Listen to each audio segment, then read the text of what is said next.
Yes, the industrializations of Britain had a close connections with the conquest and colonizations of India.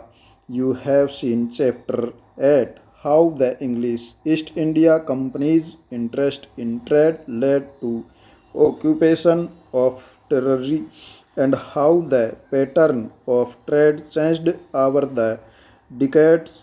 In the late 18th century, the company was buying goods in India and exporting them to England and Europe, making profits through this sale. With the growth of industrial productions. British industrializations begin to see India as a vast market for their industrial products, and our time manufactured goods from Britain began flooding India. How did this affect Indian crafts and industries? This is the question we will explore in the chapter next. Surat in Gujarat on west coast of India was one of the most important ports of the Indian Ocean trade. Dutch and English trading ships began using the port from the early 17th century. Its importance declined in the 18th century. Next, this chapter tells the story of the crafts and industries of India during British rule by focusing on two industries, namely textile and iron and steel. Both these industries were crucial for the industrial revolutions in the modern world.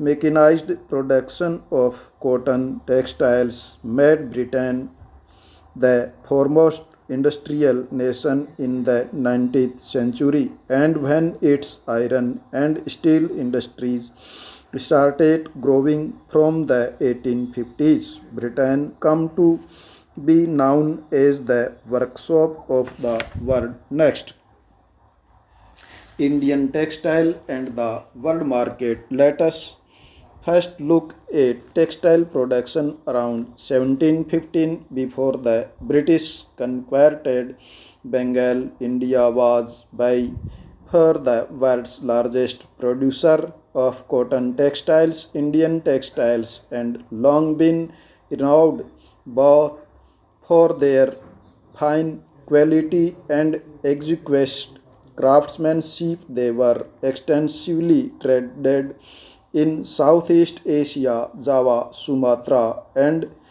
other countries, and West and Central Asia.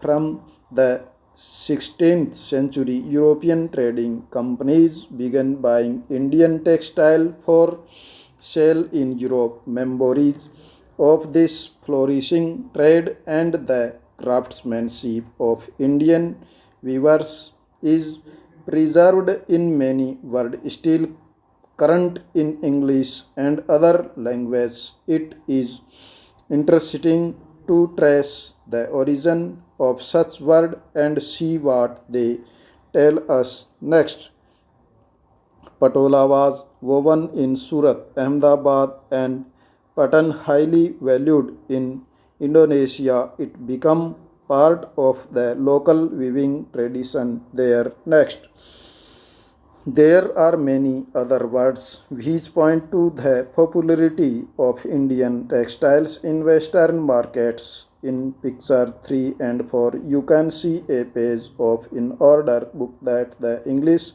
East India Company sent to its representatives in Calcutta in 1703. Next, they order that you are worth 5,8900 pieces of cloths. Browsing through the order book, you would have seen a list of 19 varieties of cotton and silk cloths there. These were known by their common name in the European trade. B-piece goods, usually woven cloth pieces that were 20 yards long and 1 yard wide. Next, European traders first encountered fine cotton cloth from India carried by Arab merchants in Mosul in present day Iraq, Iran. So they began referring to all finely woven textiles as Mussolin, a word that acquired wide currency when the Portugal first came on India's search of space. They landed in Calicut on the Kerala coast in southwest India. The cotton textile which they took back to Europe along with the spice came to be called calico, derived from Calicut, and subsequently calico became the general name for all cotton textile. Next, a page from an order book of the East India Company in 1730. Notice how each item in the order book was carefully traced in London.